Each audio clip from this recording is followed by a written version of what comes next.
Hello students, word of chemistry channel में आप लोगों का स्वागत है। आज बेटा हम लोग क्लास 12th के फर्स्ट पेपर का पहला चैप्टर स्टार्ट करने वाले हैं, पहली यूनिट स्टार्ट करने वाले हैं और वो यूनिट है बेटा सॉलिड स्टेट। अब जरा हम बात करते हैं कि सॉलिड क्या होता है। What is solid? What is solid? Solid के बारे में बेटा आपको 11th में बताया गया है, पहले चैप्टर में जब आप मैटर पढ़ रहे थे तो मैटर में आपको बताया गया बेटा कि the substances which have mass and occupies space are called matter. जैसे बेटा बात करें, अगर हम इस बोर्ड पर एक लाइन खींचे छोटी सी और इस लाइन पर बेटा ये मार्कर आप रख दें तो ये लाइन आपको नहीं दिखेगी। रीजन क्या है बेटा कि इस बोर्ड पर मार्कर ने अपने एरिया के इक्वल एरिया को क्या कर लिया बेटा, कवर कर लिया है, और एरिया कवर करने के कारण ये लाइन आपको नहीं दिखती। क्लियर बेटा यहाँ तक? इसका मतलब कि ये मार्कर क्या है बेटा, मैटर है। तो मैटर क्या होता है बेटा, द सब्सटेंसेज विच हैव मास। अगर इसका मास कैलकुलेट करोगे आप तो इसका कुछ ना कुछ मास निकल के आएगा, चाहे वो 2 ग्राम आए, इसका कुछ ना कुछ मास निकल के आएगा। तो मैटर क्या होता है बेटा, the substances which have mass and occupies space are called matter. The substances which have mass and occupies space are called matter. ऐसा सब्सटेंस बेटा जो स्पेस को कवर करता हो और जिसके पास मास होता हो, ऐसा सब्सटेंस क्या कहलाता है, मैटर। उसके बाद बेटा आपको पढ़ाया गया है types of matter. Types of matter में बेटा आपको बताया गया है कि matter can be classified into 2 types. First on the basis of physical state and second on the basis of chemical state. उसके बाद बेटा फिजिकल स्टेट की बात करते हैं तो on the basis of physical state matter can be divided into 6 types: solid, liquid, gas, plasma, boson and fermions. On the basis of chemical state matter can be divided into 2 types: pure substance and unpure substance. उसके बारे में हम लोगों को नहीं पढ़ना है।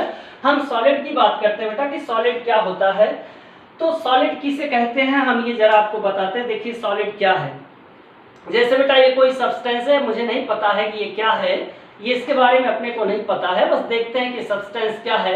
अगर बेटा हम इसकी लंबाई यानी इसकी लेंथ कैलकुलेट करें तो 5 centimetre, suppose that 5 centimetre calculate होकर के आई है।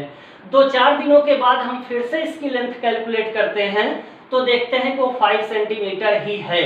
यानी बेटा मैटर की वह टाइप जिसकी शेप और साइज फिक्स हो, उसके शेप और साइज में कोई भी डिफरेंस ना आए, वह सब्सटेंस क्या कहलाता है बेटा, सॉलिड। यानी हम कह सकते हैं solid is a first type of matter.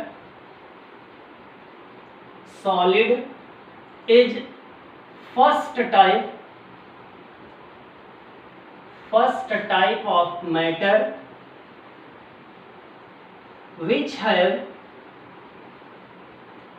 which have fixed shape and size.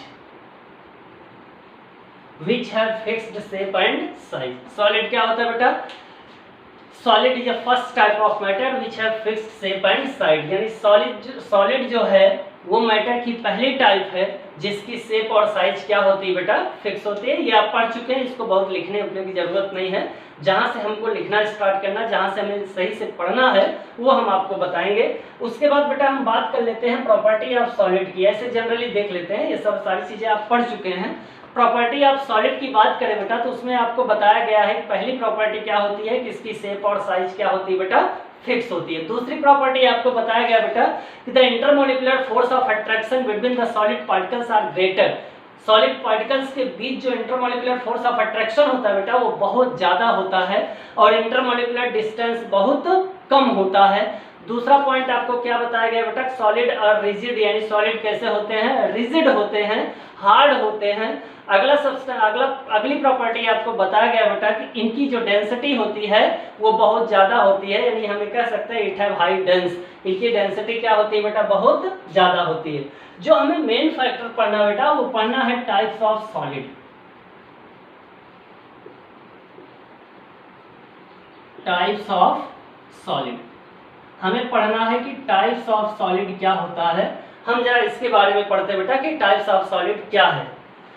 तो आप जान लीजिए कि टाइप्स ऑफ सॉलिड को बेटा 2 पार्ट में डिवाइड किया गया है। it have या it can be classified into two types. It can be classified into two types. इसको दो पार्ट में बेटा क्लासिफाइड किया गया है, और वो दो पार्ट कौन कौन से हैं? First crystalline solid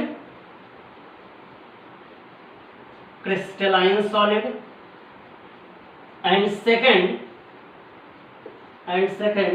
amorphous solid.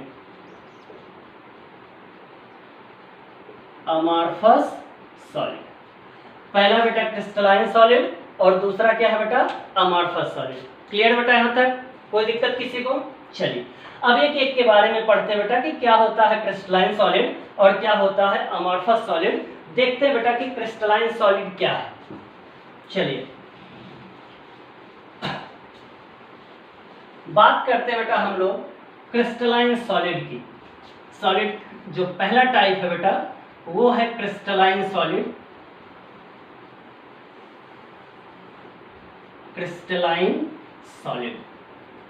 हम जरा देखते हैं बेटा कि क्रिस्टलाइन सॉलिड क्या होता है। क्लियर बेटा यहाँ तक? चलिए अब जरा हम बात करें बेटा, अपने पास सपोज दैट दो पार्टिकल है। अपने पास कितने पार्टिकल हैं बेटा? दो पार्टिकल हैं। एक है पार्टिकल ए और दूसरा है बेटा पार्टिकल बी। ये दो पार्टिकल हैं अपने पास। हम जरा ये देखते हैं कि ये पार्टिकल किस तरीके से हम अरेंज कर सकते हैं। सपोज दैट अगर बेटा पार्टिकल सबसे पहले आ जाए पार्टिकल ए, फिर बी, फिर ए, फिर बी, फिर ए, फिर बी, फिर क्या आ जाए बेटा? ए।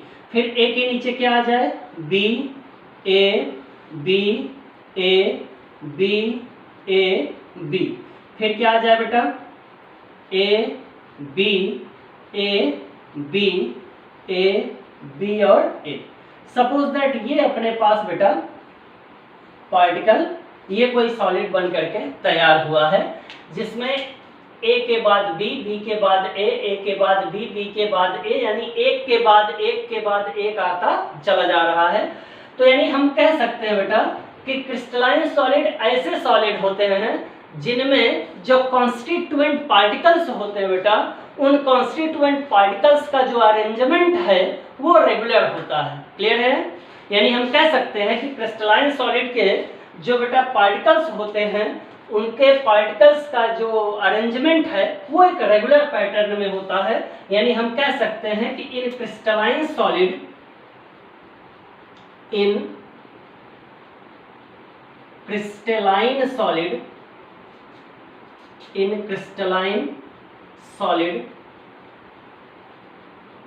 the building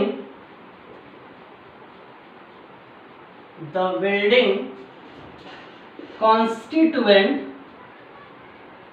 constituent particles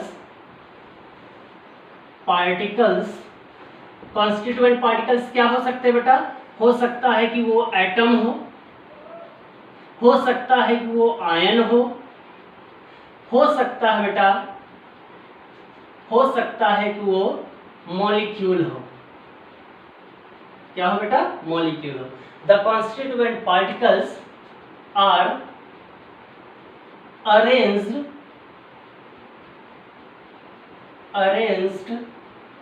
in regular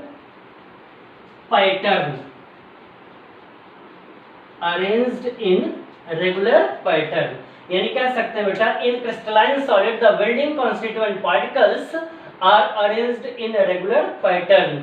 यानी क्रिस्टलाइन सॉलिड ऐसा सॉलिड होता है बेटा जिसके जो बिल्डिंग पार्टिकल्स हैं, यानी जिससे वो मिल करके बना है, वो चाहे एटम हो, वो चाहे आयन हो, या वो चाहे बेटा मॉलिक्यूल हो, वो जिससे भी मिल करके बना है बेटा, वो कैसे अरेंज होने चाहिए?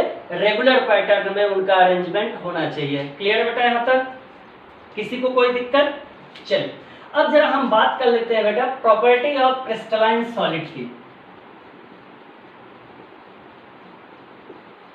Properties of crystalline solid. Properties of crystalline solid. देखते हैं बेटा कि क्रिस्टलाइन सॉलिड की क्या प्रॉपर्टी होती है। हम जरा इसके बारे में पढ़ते हैं कि property of crystalline solid, crystalline solid की क्या प्रॉपर्टी होती है। तो नंबर 1 हम लोग क्या कह सकते हैं, हम इसको देखते चलेंगे बेटा, उसके बाद पढ़ते चलेंगे। देखिए,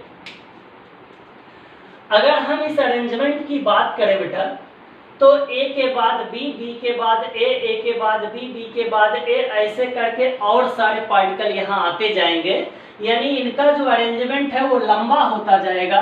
यानी कि हम कह सकते हैं बेटा, in crystalline solid the constituent particles are long range order. यानी क्रिस्टलाइन सॉलिड के जो कॉन्स्टिट्यूएंट पार्टिकल्स होते हैं बेटा, वो लॉन्ग रेंज ऑर्डर में लॉन्ग रेंज ऑर्डर में क्या होते हैं बेटा, वो डिफाइंड होते हैं। यानी उनका ऑर्डर कैसा होता है, लॉन्ग रेंज होता है। यानी हम कह सकते हैं it have long range order, it have long range order. Number 2, दूसरा पॉइंट क्या कह सकते हैं बेटा, जब जरा देखते हैं, अगर बेटा हम लोग इस सॉलिड में यहाँ से एक लाइट पास करें, तो लाइट पास करेंगे बेटा, तो यहाँ से कुछ ना कुछ म्यू निकल के आएगा इसका। क्लियर है, कोई जीरो तो होगा नहीं, कुछ ना कुछ निकल करके आएगा। और अगर इसी लाइन को बेटा हम कुछ इस डायरेक्शन से पास करें, तो देखो जरा, इस डायरेक्शन से पास करेंगे तो ये लाइट कुछ ऐसे निकल जाएगी। अब यहाँ भी इसका म्यू कुछ ना कुछ निकल करके आएगा बेटा। तो जब इसका म्यू निकल के आएगा, जरा ध्यान से देखना, जब हम हॉरिजॉन्टल पास करते हैं तो A B B A B B A B B A B, इस तरीके से हमें क्या मिल रहा है बेटा, रेगुलर अरेंजमेंट मिल रहा है। लेकिन जब हम लाइट को कुछ इस डायरेक्शन से पास करते हैं तो एक तरफ केवल ए के पार्टिकल मिल रहे हैं और एक तरफ केवल बी के पार्टिकल मिल रहे हैं। यही कारण है बेटा कि क्रिस्टलाइन सॉलिड के जो फिजिकल प्रॉपर्टी होती है वो डिफरेंट डायरेक्शन में क्या होती है बेटा, डिफरेंट होती है। यानी हम लिख सकते हैं it's physical property, it's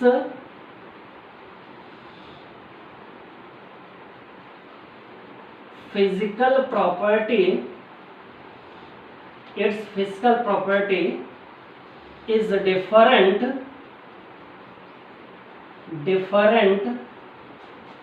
in different direction, in different direction।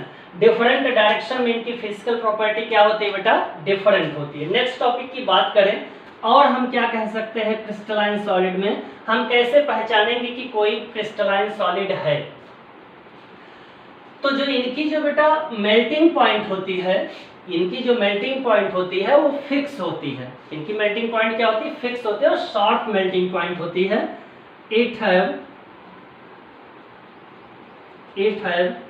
Fixed melting point, it have fixed melting point. इनकी मेल्टिंग पॉइंट क्या होती है बेटा, फिक्स होती है। जरा हम बात कर लेते हैं बेटा, इस मेल्टिंग पॉइंट में ग्राफ बनाते हैं। हम जरा ये देखते हैं कि वो ग्राफ किस तरीके से बनेगा, उस ग्राफ के बारे में हम लोग जरा पढ़ते हैं कि इनका ग्राफ कैसे बनेगा। देखो बेटा, हम चलो बनाने चल रहे हैं क्रिस्टलाइन सॉलिड में, ग्राफ बनाने चल रहे हैं कि किसी भी सॉलिड को हम लोग कैसे मेल्ट करेंगे, उसकी मेल्टिंग पॉइंट का हम लोग ग्राफ बनाएंगे बेटा। देखते हैं किसी भी सॉलिड को हम किस तरीके से मेल्ट कर सकते हैं। तो आपको पता है बेटा कि ग्राफ हमेशा 2 यूनिट में बनता है। क्लियर, एक यूनिट को हम मान ले रहे हैं बेटा वो एक्स एक्सिस है और दूसरी कौन सी एक्सिस है, वाई एक्सिस। और ये जो ग्राफ बन रहा है बेटा वो यहाँ पर टाइम है, टाइम इसको मैं स्मॉल में कर देता हूँ बेटा, और यहाँ पर टेम्परेचर है। यहाँ पर क्या बेटा, टेम्परेचर, इसको अपन कैपिटल टी में कर लेते हैं। और आपको पता है बेटा कि 2 एक्सिस जहाँ पर मिक्स होती, जहाँ पे मिलती हैं, उस पॉइंट को अपन ऑरिजिन बोलते हैं और वहाँ पे वैल्यू क्या होती है, 0। क्लियर बेटा यहाँ तक।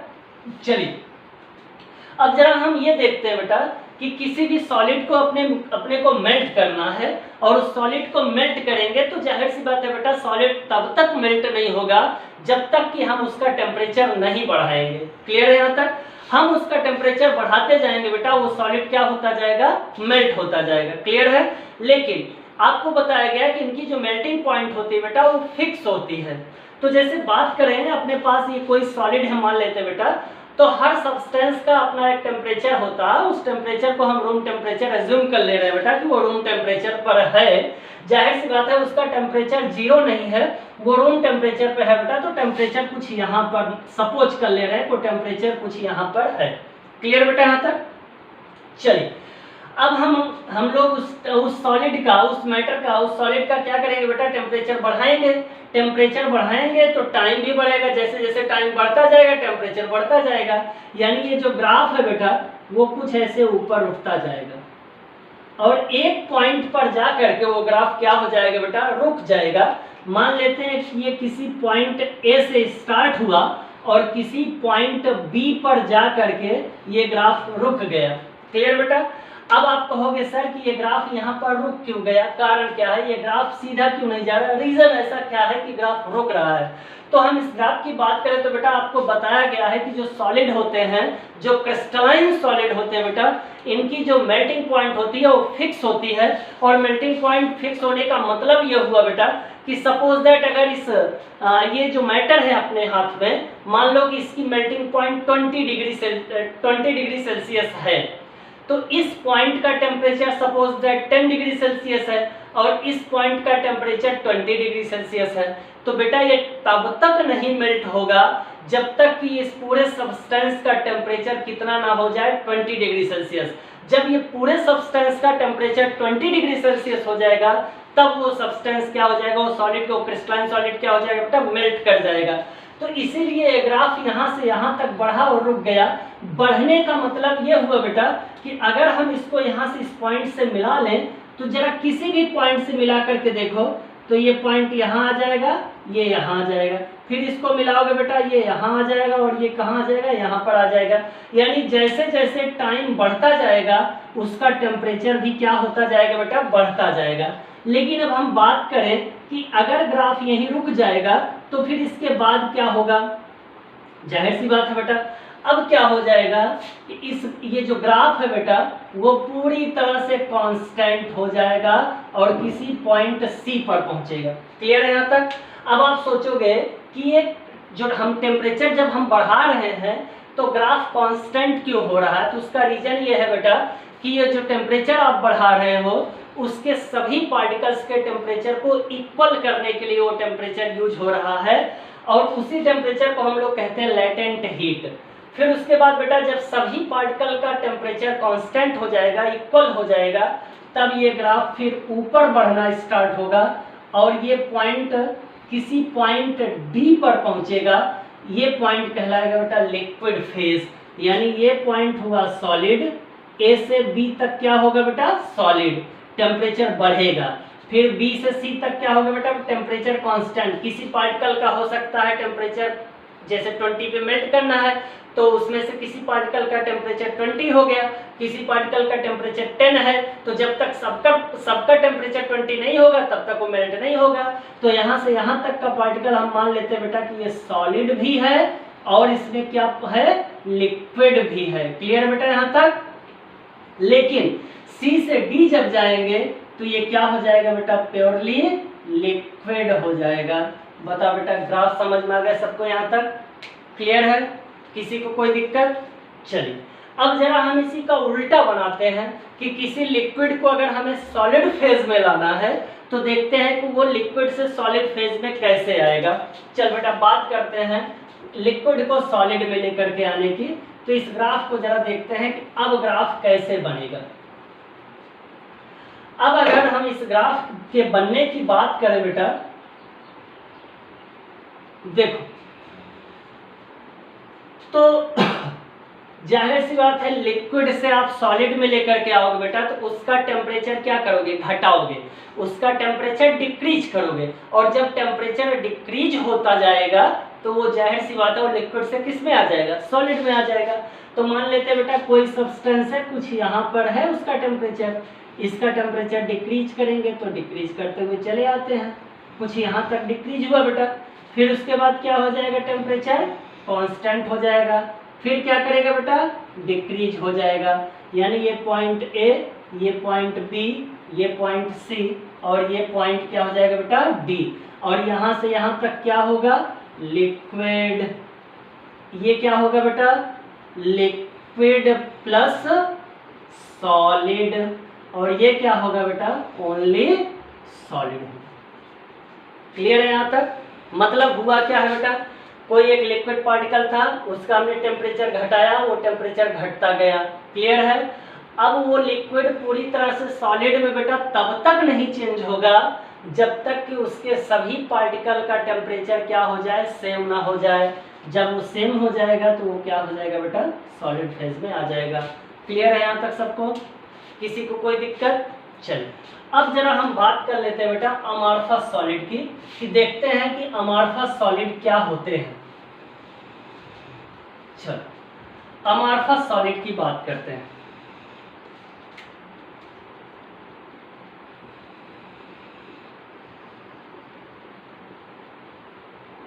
अमॉर्फस सॉलिड की बात करते हैं, देखते हैं बेटा कि अमॉर्फस सॉलिड क्या होते हैं। जैसा कि हमने आपसे बताया कि अब क्रिस्टलाइन सॉलिड में क्या होता है बेटा, उसके जो पार्टिकल्स होते हैं वो क्या होते हैं, रेगुलर अरेंजमेंट में होते हैं। तो ये जो अमॉर्फस वर्ड है बेटा, ये अमॉर्फस वर्ड ग्रीक वर्ड है। कैसा वर्ड है बेटा, ग्रीक वर्ड है। तो हम कह सकते हैं ये जो वर्ड है आपका अमॉर्फस, हम लिख सकते हैं बेटा the word amorphous, the word amorphous, the word amorphous, the word amorphous is Greek word, Greek word, which means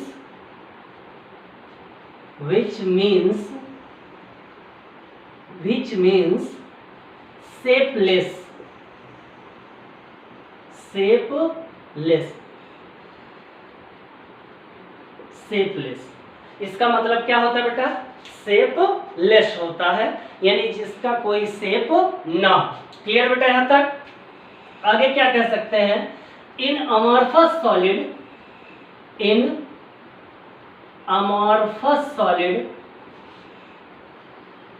in amorphous solid the constituent particles, the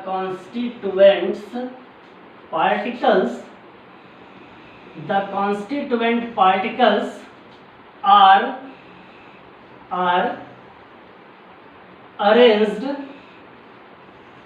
arranged in irregular pattern,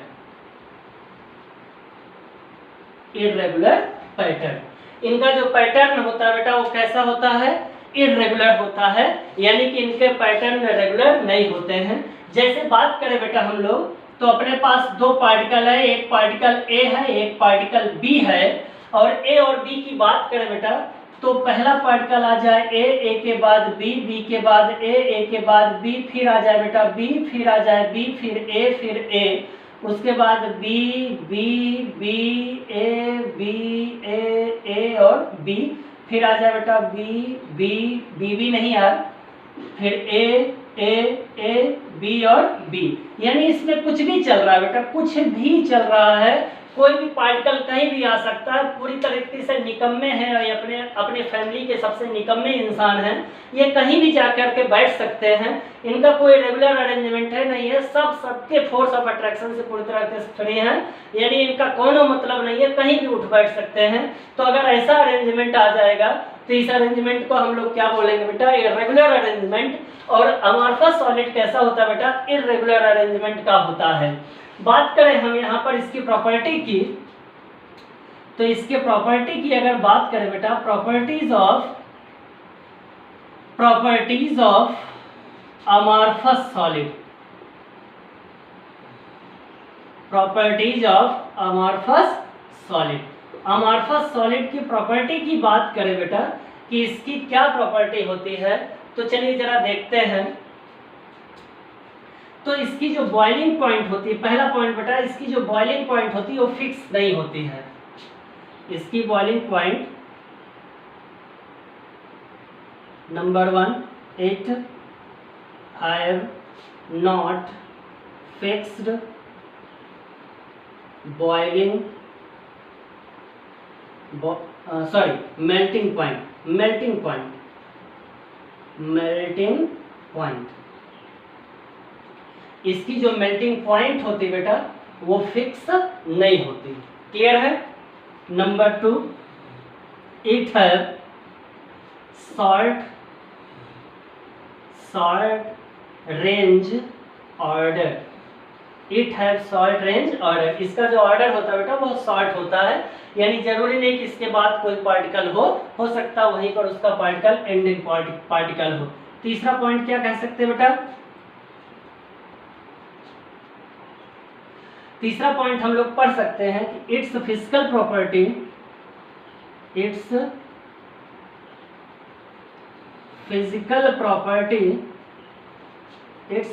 property are same in different direction में इनकी property क्या होती है बेटा, same होती है। Clear है, यहाँ तक नोट कर लो। अब जरा इसके मेल्टिंग पॉइंट की बेटा हम लोग ग्राफ बना लेते हैं। इसके मेल्टिंग पॉइंट का ग्राफ कैसा होता है वो जरा आप समझ लीजिए। तो इसके मेल्टिंग पॉइंट का ग्राफ कैसा होता है, तो इसके मेल्टिंग पॉइंट का अगर ग्राफ बनाए बेटा अमॉर्फस सॉलिड के, अमॉर्फस सॉलिड के मेल्टिंग पॉइंट का ग्राफ बनाए तो कैसे बना सकते हैं। देखो कोई एक अमॉर्फस सॉलिड है बेटा, तो इसका जो ग्राफ निकल के आता है ये हुआ हमारा टेम्परेचर T और ये हुआ बेटा टाइम स्मॉल t। इसमें हमें ग्राफ बनाना है। देखते हैं कि इसका ग्राफ कैसे बनेगा। तो आपको बताया गया बेटा कि इसकी मेल्टिंग पॉइंट फिक्स नहीं होती है। जैसे जैसे इसका टेम्परेचर बढ़ाते जाते हैं वैसे वैसे ये मेल्ट होता जाता है। जैसे प्लास्टिक की बात करें बेटा, तो प्लास्टिक क्या होता है, प्लास्टिक की जो मेल्टिंग पॉइंट होती है वो फिक्स नहीं है। आप उसको हीट करोगे तो पहले पिघलेगा, थोड़ा सा मेल्ट होगा, सॉफ्ट होगा, और उसको हीट करोगे तो और ज़्यादा सॉफ्ट होगा, और ज़्यादा हीट कर दोगे तो मेल्ट हो जाएगा। यही रीजन है कि इनकी मेल्टिंग पॉइंट फिक्स नहीं होती है। तो जो इनका ग्राफ बनता है बेटा वो ग्राफ हमेशा कैसा बनता है, कर्व्ड ग्राफ बनता है। कुछ इस तरीके से उनका ग्राफ बन करके तैयार होता है। ऐसा ये ग्राफ कैसा होता है बेटा, कर्व्ड होता है। रीजन ये है कि इनके मेल्टिंग पॉइंट फिक्स नहीं होती। क्लियर बेटा, यहाँ तक ग्राफ बना लो। चलिए अब जरा हम लोग बात करेंगे बेटा टाइप्स ऑफ क्रिस्टलाइन सॉलिड की।